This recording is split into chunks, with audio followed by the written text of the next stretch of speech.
Assalamualaikum warahmatullahi wabarakatuh. A'udzubillahi minasyaitonirrajim. Bismillahirrahmanirrahim. Alhamdulillahilladzi hadana lihada wa ma kunna linahtadiya laula an hadanallah. Asyhadu an la ilaha illallah wahdahu la syarikalah wa asyhadu anna Muhammadan abduhu wa rasuluh la nabiyya ba'dah. A'udzubillahi minasyaitonirrajim. Bismillahirrahmanirrahim. Ya ayyuhalladzina amanu taqullaha wabtaghu ilahil wasilah wajahidu fi sabilin la'allakum tuflihun. Amma ba'd. Para salikin, jamaah haji kolbu, para sahabat kolega, mengawali ngaji kolbu di pagi ini, mari kita senantiasa bersyukur pada Allah. Biqaulina alhamdulillahirabbil alamin ala kulli halin wa ni'matin. Dan senantiasa marilah kita mengelu-elu, mengagungkan baginda Rasulullah khatamun nabiyyin. Allahumma sholli ala sayyidina Muhammad wa ala alihi washabih. Hari ini kita melanjutkan kitab Syiarul Asrar, dan hari ini kita membahas tentang taubat sebagai dasar setiap ketaatan kita pada Allah. Karena itu Bapak sekalian, ketika seorang tobat, dirinya bersih, seperti halnya kakinya kokoh di dasar bumi, tapi hatinya sudah terpaut, sudah mahabbah, jatuh cinta kepada arsy, kepada Allah Subhanahu wa taala. Untuk itu kita katakan menurut Syekh Abdul Qadir Jailani, orang seperti ini hatinya tertuju terpaut pada Allah, tetapi fisiknya tetap di dunia, dan itu bisa dilakukan, maka seseorang ini sudah masuk ke alam qurbah, ya, alam yang bisa mendekatkan diri pada Allah, fisulamil qurbati fil akhirah wan nadhru ila wajhillah ta'ala. Orang inilah yang akan bisa nanti berjumpa Allah di akhirat, di Jannatul Naim, dan orang ini adalah masuk di dalam alam kesucian. Untuk itu mari kita lanjutkan. Wa qala Rasulullah sallallahu alaihi wasallam fi hadzal kitab, fi hadzal mu'alif wa nawfihima bi ulumnya fitarain amin rabbil alamin. Kama qala sallallahu alaihi wasallam, seperti yang sabda Rasulullah sallallahu alaihi wasallam, inna lillahi ibadan abadanuhum fit dunya wa qulubuhum tahtal arsy. Inna lillahi ibad, karena sesungguhnya hamba Allah seperti ini, abdanuhum, maka dia badannya mereka itu fit dunya, tetap di dunia. Wa qulubuhum, hatinya, fuadnya, basyirahnya, alubnya, as-sudurnya, tahtal arsy, sampai menggapai arsy, karena memang dirinya telah memasuki alam qurbah, alam kesucian. Apakah bisa seperti itu? Bisa. Meskipun manusia ini pada umumnya adalah alam jismiyah, tapi sesungguhnya bisa sampai juga ke alam qurbah, alam kesucian, seperti halnya saat kita semua dilahirkan dari gua garbanya ibu kita masing-masing. Wa inna ru'yatallahi ta'ala tahsulu fid dunya, dan sesungguhnya melihat Allah itu tidak terjadi di dunia. Liqailah, wajhullah itu tidak di dunia, tetapi di akhirat nanti. Di dunia apa yang kita rasakan? Kita merasa tenang, kita dekat, kita muraqabah, diawasi. Wa huwa ma'akum aina ma kuntum. Allah itu bersama kita dimanapun kita berada. Berarti kita dalam pengawasan fi kulli sa'atin waktin wahalin. Setiap waktu, saat, dan kondisi apapun kita selalu dalam pengawasan. Wa nahnu min hablil warid qarib. Karena kita adalah sangat dekat dengan Allah. Allah lebih dekat dengan kita, lebih dekat dari sepotong urat leher kita. Wa nahnu aqrabu min hablil warid. Bal takhsulu ru'yatun sifatillah ta'ala fi mir'atil qalbi. Bapak Ibu sekalian, tapi yang kita lihat di dunia adalah fi mir'atil qalbi, fi sifatillah, sifat-sifat Allah, kasih sayang, sifat Allah yang maha pengampun, pemaaf. Maka itu kita semua merasakan di dunia. Orang menfitnah kita, kita tidak dendam. Selama kita masih bisa membantu orang, kita bantu. Selama kita masih bisa menjadikan yang lain menjadi bagian dari kita, maka kita lakukan. Itu adalah tahsulu ru'yatu fi sifatillah. Itu berarti kita merasakan keberhasilan kita, wusul kita di dunia ini dengan sifat Allah. Fi mir'atil qalbi, dan itu semua tercermin di dalam kalbu kita semua. Jadi kalau kalbu kita masih suka dendam, masih ada hasad, masih ada iri, dengki, sesungguhnya itu kita belum tercerahkan dari sifat-sifat Allah. Karena itu di dalam Thariqah Naqsabandiyah ada satu makom namanya muraqabatul af'al, muraqabah sifat, wa muraqabah ma'iyah. Itu menandakan bahwa kita itu selalu dalam pengawasan Allah, dalam sifat-sifat Allah, di dalam af'alnya, dan juga ma'iyah. Kama qala Umar ibnu Khattab radhiyallahu anhu, seperti yang disampaikan oleh Sayyidina Umar bin Khattab radhiyallahu an, beliau mengatakan, ro'a qalbi rabbi ay binuri rabbi. Kalbuku melihat Robku dengan cahaya Robku. Karena memang di relung hati manusia itu tidak ada kata lain Allah. Karena itu fi kulin nafasin, ya, setiap nafas yang keluar kita selalu mengucapkan nama Allah. Ya ayyuhalladzina amarkudullah, sebutlah nama Allah, dzikron kasiro, disebut berkali-kali sebanyak-banyak. Itu namanya bahwa ro'a qalbi rabbi, aku melihat kalbuku terhadap Robku Allah. Dengan apa? Ai binuri rabbi, dengan cahaya Allah di dalam kalbu kita. Karena apa? Karena setiap saat kita menyebut nama Allah. Fi kulli nafsin, keluar nafas kita. Karena apa? Itu ada yang disebut Syekh Abdul Khaliq Al-Ghazwani disebut adalah dardam as-safar. Manusia itu sesungguhnya adalah sedang berjalan menuju Allah. Karena itu setiap saat dia harus menyebut nama Allah. Wa qala al-mu'allif fal qalbu mir'atul aqas jamalulillahi ta'ala. Maka dengan demikian persaksian tadi, Umar bin Khattab tadi, kalbu manusia adalah cermin yang memantulkan jamalullah, keelokan, kebesaran, kekuasaan Allah. La ilaha illa ma'buda illallah. La ilaha illa maqsuda illallah. La ilaha illa mahbuba illallah. Tidak ada yang disembah, tidak ada yang dicintai, tidak ada yang dituju kecuali Allah Subhanahu wa ta'ala. Ngalor ngidul kita harus bawa tasbih.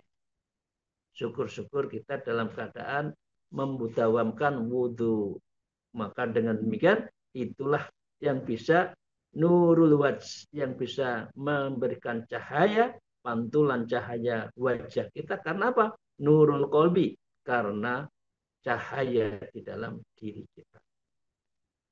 Wahadal musyahadah la tahsul ila bitalqin wal bai'at anisah wasil makbulan minas sabiqin. Penyaksian Umar ini latah sulu tidak akan berhasil, tidak akan sampai illa kecuali bitalkin bil baiat, kecuali setelah ditalkin dengan baiat dari siapa? Syekhin wasilin makbulin minas sabiqin, yaitu dari para syekh-syekh kita, mursyid-mursyid kita terdahulu. Karena mursyid ini tali menali mutasil kata Rasulullah. Dan semua tarekat itu dari Rasulullah, dari malaikat Jibril. Malaikat Jibril dari siapa? Ilahi anta maksudi waridoka matlubi. Dari Allah, dan semua Allah. Dan Allah lah yang kita tuju.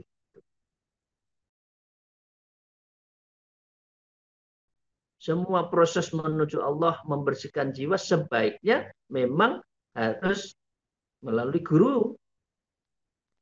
La tahsulu illa bitalqin wal bai'at. Tidak mungkin, sulit. Karena kita bukan generator. Kita itu adalah user yang ada di rumah-rumah kita. Teman-teman yang ada di PLN, kalau kita mau menyalakan rumah kita, tentu harus ada kabel. Kita tidak mungkin membuat kabel sendiri dari pembangkit.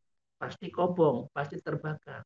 Karena itu harus ada kabel. Kabelnya siapa? Guru mursyid kita, syekh kita, yang mengajari ruhaniyah kita menuju Allah melalui kaifiat-kaifiat yang mutawamah zikirnya. Ya. Tsumma rudda ila takmilin naqisina bi amrillah ta'ala. Kemudian dari generasi sabiqin itu diturunkan kepada generasi penyempurna berikutnya, yaitu an-nasyiki atas perintah Allah. Jadi ada transmisi Allah melalui guru-guru kita, mursyid kita, karena mursyid itu adalah irsyad yang bisa menunjukkan jalan dan cara berzikir yang bagus, dan itu sampai pada Rasulullah. Ya, biwasitatin Nabi sallallahu alaihi wasallam, dengan melalui nabinya, yaitu Rasulullah sallallahu alaihi wasallam. Nah, karena itu para salikin Rasulullah, fa innal auliya ilal khawas, maka para wali diutus Allah untuk khawas. Ya.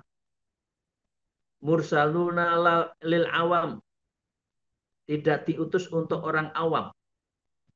Karena wali itu menyembunyikan. Wali tidak untuk dibuka-buka. Orang bisa diketahui wali biasanya setelah wafat. Makamnya dikunjungi, ya, minta wasilah dalam berdoa, itu diketahui biasanya setelah wafat. Kalaupun kekaromahannya wali itu diketahui waktu masih hidup, maka Bapak-Ibu sekalian sebaiknya kita tidak mengumumkan. Itu di dalam kitab ada Suluk, kalau ketemu wali orang yang karomah, sebaiknya ketika masih hidup tidak dicerita-cerita. Karena memang wali itu lil khos, la lil awam. Bukan untuk yang awam, tetapi untuk yang khusus. Nah, karena itu biasanya ada pelajaran-pelajaran khusus dari wali kepada seseorang yang tidak untuk disamakan dengan pelajaran itu kepada orang. Farkon baina an-nabi wali. Maka dengan demikian itu semua antaralah tugasnya seorang nabi dan seorang wali. Jadi semua itu untuk kekhususan. Ya. Fa innan nabi yursalu ilal awam wal khawas. jami'an mustaqbilan binafsihi. Fa'in nabi, maka nabi itu diutus untuk orang awam dan khawas, jami'an keseluruhan mustaqbilan binafsihi, dan itu semua adalah untuk membawa syariat. Jadi ada yang membawa syariat. Untuk apa? Untuk umatnya. Kalau Rasulullah itu untuk umat, ya Nabi kadang-kala hanya terbatas tertentu. Tapi kalau Rasul yang 25 itu lebih awam dan juga yang khusus. Nah, itu dilakukan bersama. Wal wali mursyid yursilul khawas, tetapi wali mursyid, ya wali mursyid, al walil mursyid, ini agak diskusi sedikit, ya yursilul khawas, ditujukan untuk orang yang khawas. Jadi wali itu jenisnya banyak. Wali afdal, wali apa khawariyun, wali kutub, ada juga wali sufi. Ada wali yang maaf orang menyebut jadzab. Wali mastur yang tersebut wali jadzab itu kelihatannya orang yang maaf gila, tapi sudah wali. Tapi kalau wali sufi, ya wali dari mereka yang bertoreko, itu adalah orangnya lemah lembut, bajunya bagus, kelihatannya bagus, terlihat apa eye catching lah gitu ya, bisa dipandang enak. Nah itu yang diikuti. Kalau yang wali masduk, maka itu wali yang kita untuk menghormati, litakrima, kita hormati. Dan kita litasdikan, kita meyakini bahwa itu wali. Karena memang peranannya wali itu beda. Ada yang memang kecintaannya pada Allah melebihi dari segalanya sehingga dia tidak melihat dirinya. Pakaiannya compang-camping di pasar, nyari makanan sisa-sisa. Tapi biasanya dia tidak bau. Kalau wali masdub seperti itu. Nah, kalau wali torekoh karena membimbing umat, wali mursyid biasanya dia berperilaku bersama umatnya, bersama muridnya, maka dia bersih. Ya, dia melakukan sesuatu seperti manusia biasa. Tapi sesungguhnya dalam konteks sebutan beliau namanya di sini adalah al-waliyul mursyid. Yang memang Allah berikan tugas dia sebagai irsyad kepada umatnya, karena itu tidak boleh jauh dengan umatnya, membina umatnya, bergaul dengan murid-muridnya. Tapi sesungguhnya menurut Imam Ghazali, ini disebut, menurut Syekh Abdul Qadir Jailani ini disebut al-waliyul mursyid. Wali mursyid karena melalui mekanisme toriko. Yursalul khawas, diutus untuk yang khusus. Kepada siapa? Kepada murid-murid. Jadi seorang mursyid tidak bisa mengajarkan bebas ya tanpa melalui mekanisme katakan suluk, dibaiat, ditalkin dan sebagainya. Faqad ghairu mustaqbilan nafsihi, tanpa membawa syariat sendiri, dia tidak membawa syariat. Para mursyid itu tidak membawa syariat, syariatnya dari Rasulullah. Ajarannya dari mana? Dari Rasulullah, bukan ajaran dari diri sendiri. Karena dari gurunya sampai tersambung pada Rasul. Jadi tidak ada seorang mursyid yang melanggar dari syariat sedikit. Fa innahu la sa'ada illa bimutaba'atan nabi hatta lawit ta'a istiqlal kafar. Sehingga tidak ada baginya kecuali harus mengikuti bimutaba'atin nabi, harus ikut Rasulullah. Rasulullah membaiat pertama kepada Sayyidina Abu Bakar. Begitu juga kepada sahabat-sahabat lain, termasuk Sayyidina Ali. Maka dengan demikian seluruh dari Khulafaur Rasyidin yang 4 itu semua adalah mengikuti proses tarekoh, yaitu metode pendekatan diri Allah semua di baiat ditalkin oleh Rasulullah. Karena Rasulullah itu setiap melakukan perjuangan selalu baiat. Baiatul Aqobah misalkan. Dan sebagainya. Untuk mengikatkan antara Rasulullah dengan sahabat-sahabat. Di dalam tarekat juga gitu, berbaiat untuk mengikatkan antara guru dan murid, semua berjalan menuju Allah. Hatta lawati al istiqlal kafar, maka dia ketika ada seorang mursyid mengajarkan ajaran syariat sendiri, tidak dari Rasulullah, bahwa istiqlal kafar. Maka sungguh dia telah mencapai pada posisi derajat yang kufur. Karena dia mengingkari dari syariat Rasulullah Sallallahu Alaihi Wasallam. Kita lanjutkan Bapak sekalian ya. Ini kita dalam sekali ini ya, tentang wali mursyid. Ya. Ada wali abdal, ada wali kutub, wali khawariyun, dan sebagainya. Ada wali karena masduk, wali mastur, jumlahnya banyak. Wa inna ma sabatan Nabi sallallahu alaihi wasallam al ulama ummatihi bi anbiya'i bani Israel. Nabi sallallahu alaihi wasallam sendiri mengibarkan umat beliau dari kalangan ulama dan derajatnya dengan nabi-nabi Bani Israel. Ya. Jadi kalau maaf ini agak tapi saya minta maaf dulu. Menurut pandangan Islam, Nabi Isa dan Musa itu lebih banyak ditujukan pada Bani Israel. Tapi kalau khotamun Nabi wa Rasulin Rasulullah, maka untuk umat seluruhnya, penutup dari semua syariat. Nah, itulah yang bedanya antara orang yang syariat itu adalah untuk yang umum, kalau yang mursyid, tarekoh itu biasanya yang khusus dalam rangka mendidik murid-muridnya untuk menuju Allah.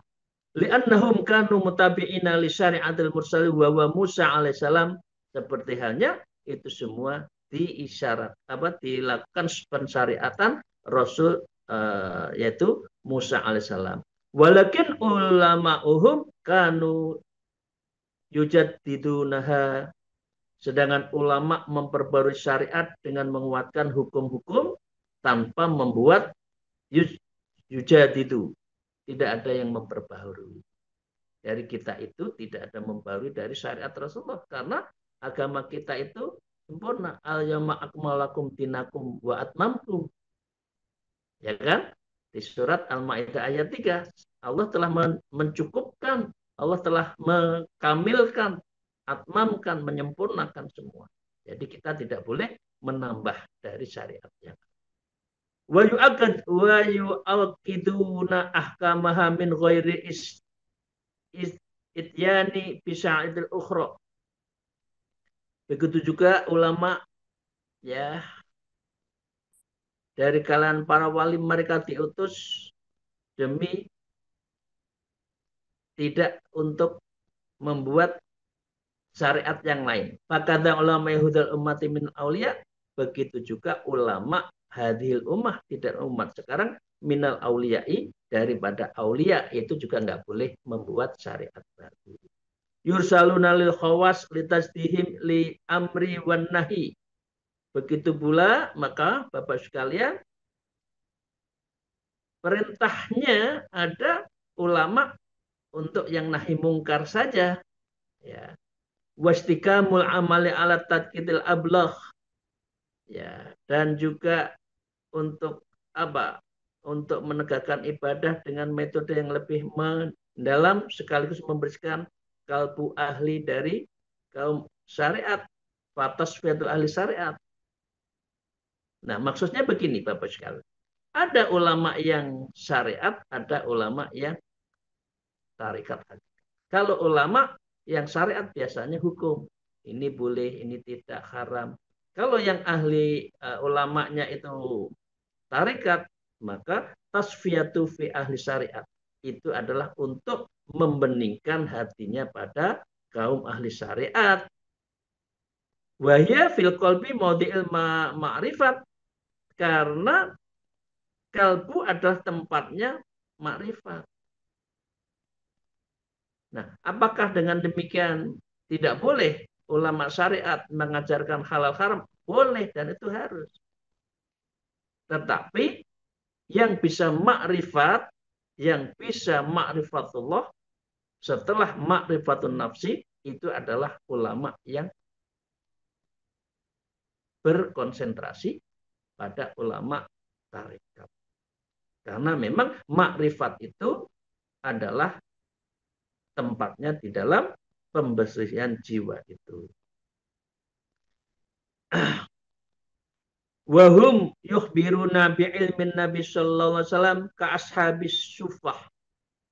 Ya, para wali itu mengabarkan ilmu Nabi itu seperti ashab sufah yang mengabarkan rahasia makrifat, ya. Kanu yantiku Nabi Isra Mi'raj qabla urujin Nabi sallallahu alaihi wasallam, yang mengabarkan rahasia Mi'raj sebelum Nabi sendiri Mi'raj. Jadi sudah dikabarkan pensucian jiwa itu telah dikabarkan. Artinya apa? Orang yang sudah masuk dunia tarekat marifat, maka sesungguhnya itu ada hal-hal yang sir yang akan dibukakan oleh Allah Subhanahu. Nah, dengan demikian fal waliyu kamilul wilayatil Muhammadiyah. Maka adapun wali yang sempurna adalah mengemban wilayah kemuhammadiyahan. Ini bukan Muhammadiyah organisasi ya. Ke Muhammadiyah berarti ajaran dari Nabi Muhammad sallallahu alaihi wasallam, ya. Alladzi ya juz'us nubuwah, adalah bagian dari kenabian Rasulullah. Wa batinuhu amanatu indahu, batinnya adalah amanah dari si Allah, ya. Walaisal muradu minhu min tarassama bidhahiril ilmi, yang dimaksud ulama walaisal muradu minhu wa tarasum bidhahiril ilmi itu, yang dimaksud ulama ahli waris para nabi itu bukanlah orang yang menguasai lahiriah ilmu agama bidhahiril ilmi. Bapak sekalian, ini keras dengan segala permohonan maaf ya. Pengertian al-ulama warasatul anbiya menurut Syekh Abdul Qadir Jalani adalah ulama thariqah, ulama ma'rifat. Karena memang tujuan Rasulullah adalah membawa para umatnya itu tertuju pada Allah fil yaumil akhir. Tapi pegangan di dunia adalah perlu syariat. Karena itu syariat ada yang syariat sifatnya dohir, ada sifatnya batin. Syariat yang dohir itu ahkam, baik buruk, sunnah, mubah, haram, dan sebagainya ya. Nah, tapi kalau sudah syariat yang bersifat batin tadi, itu yang bisa membawa apa? Apa yang disebut dengan tarekat dan apa? Sampai pada ma'rifat. Karena itu dikatakan juga as-syari'atu amalul badaniyah. Syariat itu adalah ibadah badan. Wa tariqah itu adalah ibadah batin. Wa ma'rifat itu adalah ibadah yang bersifat rasa dzauq fil qalbi. Ya, jadi ini dari Syekh Abdul Qadir Jalani mengatakan itu. Warasatul anbiya itu dilabelkan kepada ulama-ulama yang mutasawwifiyah, dari orang yang ahli tasawuf, ahli thariqah. Li'annahu, karena walaupun Bapak Ibu sekalian, sedikit lagi ya, walaupun karena minal warasatin nabiyah, walaupun ilmu agama lahirnya juga dari warisan Nabi. Jadi memang harus ada yang ulama yang bersifat syariat, ada ulama yang berthariqah. Tapi nggak apa-apa, dua-duanya jalan. Semuanya adalah bergelindan. Karena syariat itu adalah bungkus dari tarikat dan makrifat. Karena itu disebutkan as-syari'atu bila hakikah atilah. Orang kalau syariat belaka, dia tidak mau bertarekat, tidak makrifat, atilah. Dia tidak tahu arah. Tapi sebaliknya, al-haqiqatu bila syariah, batilah. Orang yang hakikat saja tidak mau menjalankan syariat juga batil, itu juga salah. Jadi dengan demikian, dua-duanya bagi kita harus kita jalankan. Lakin huwa min kubuli zawil arham, maka itu semua dapat dicapai melalui jalur arham, jalan ilmu waris. Bila mencontohkan ilmu waris, wal farisu kamil mim yakunu bimang zilatil abi li annahu min akrabil ma'a asobat. Ilmu waris adalah ahli waris yang sempurna adalah yang berdekatan sebagai anak kandung karena asobah terdekat. Ya, pasti. Wal waladu sirul abi dhahiran wa batinan waladika Rasulullah sallallahu alaihi wasallam. Maka dengan selain itu anak kandunglah yang menyimpan rahasia ayah dari sisi lahir maupun batin. Makanya Nabi Rasulullah sallallahu alaihi wasallam bersabda, inna min ilmi kaihatil man kunu la ya'lamu illal ulama billahi ta'ala. Di antara ilmu itu ada yang tersembunyi, tidak ada yang mengetahuinya kecuali ulama billah, ulama wali, ulama mursyid.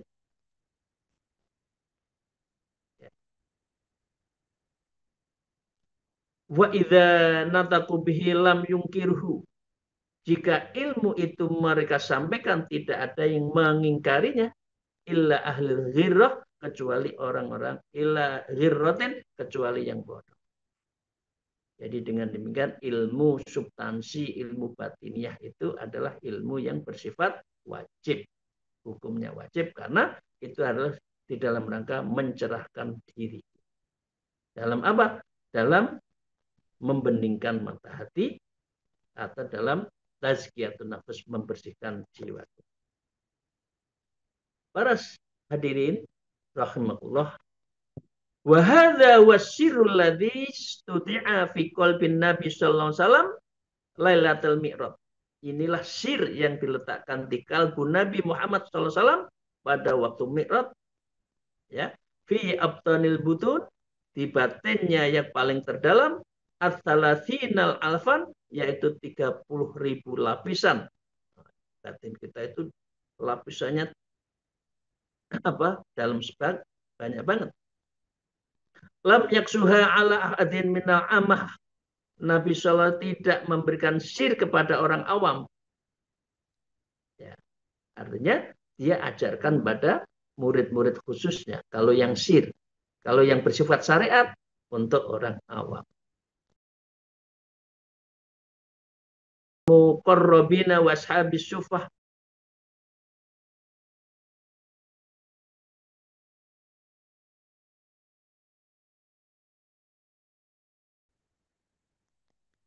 Ridwanullah ta'ala alaihim ajma'in wa nafa'allah bibarakatihim. Ya, mereka adalah orang yang mendapat ridha dari Allah dan memberikan manfaat kepada kita dengan keberkahan mereka. Amin ya rabbal alamin.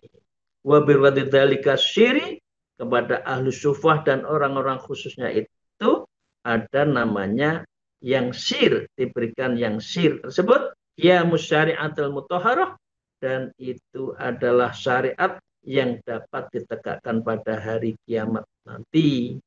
Fa ilmul batin, maka ilmu batin yahdi ila dzalika syir, itu yang bisa menghadirkan, yang mendorong, menyampaikan pada ilmu-ilmu yang bersifat sir, ilmu ma'rifat. Jadi kalau ilmu syariat tidak bisa. Ilmu syariat adalah ilmu badan. Bapak-Ibu sekalian, kalau syariat terus ya sholatnya begitu saja. Meskipun kita belum tentu sempurna kan, pasti ada growongnya. Tapi kalau orang thariqah, sir itu adalah caranya hanya bisa dengan ilmu-ilmu yang bersifat batiniah tadi. Ini disebutkan kan, fal ilmul batin yahdi ila dzalika sir. Ilmu yang bersifat batin itu bisa menunjukkan ila dzalika sir, kepada hal-hal yang bersifat sir itu. Wa kullul ulumil ma'arif, dan setiap ilmu yang bersifat pengetahuan lahir, kulluha fasadlu dzalika syirik, dan pengetahuan lahir hanyalah kulit, ya. Kulluhu fasru dzalika sir, itu hanyalah kulitnya dari sir tadi. Jadi Bapak sekalian, sampai di sini. Jadi kalau kita syariat belaka, belum mau bertorikoh, belum mau makrifat, dalam rangka mendapatkan hakikat itu, kita hanya dapat kulitnya saja. Ini ya, ini dari Imam Ghazali kan, saya ulang yang terakhir ya. Fal ilmul batin yahdi ila dzalika syir. Maka ilmu batin inilah yang mendapatkan dia ilmu makrifat, ilmu syir. Wa kul ulumil mu'arifi kullaha kasru dzalika syir. Sedangkan ilmu pengetahuan lahir hanyalah kulit dari sir tadi. Jadi kalau kita kelapa, maka Bapak yang kita semua kalau belum torikoh ini hanya dapat batoknya, tempurungnya. Kita belum mendapatkan minyaknya dari apa? Dari kelapa itu. Padahal kelapa itu substansinya adalah di minyaknya. Kalau minyak kelapa itu kan wangi, enak gitu kan. Tapi kalau batok, ya itu kulitnya. Bisa dipakai juga untuk melindungi dari penyakit-penyakit hati. Tapi tidak dalam. Karena itu Bapak sekalian, mohon kiranya ini kita bisa renungkan, bisa kita renungkan bersama, bahwa ilmu batin, ilmu thariqah, ma'rifat hakikat itu sangat penting dalam rangka kita muqarrabah, kita dalam pengawasan Allah. Karena apa? Karena Allah itu adalah wa nahnu aqrabu min hablil warid. Karena Allah itu sangat dekat dengan kita, lebih dekat dari urat lahir. Wa wa ma'akum aina makuntum. Allah itu bersama kita dimanapun kita. Amin ya rabbal alamin. Semoga Bapak sekalian kita semua bisa belajar ilmu marifat melalui tarekat dulu, sehingga kita saatnya pada hakikat berarti kita kembali kepada alam kurbah, alam kesucian, alam yang kita saat dilahirkan dari gua garba kita, dan itulah yang kita tuju. Hanya orang yang masuk alam kurbahlah yang bisa berjumpa kepada Allah di yaumil akhir. Terima kasih. Akhirul kalam. Alfumikum. Wallahul muwafiq ila aqwamit thoriq. Assalamualaikum warahmatullahi wabarakatuh.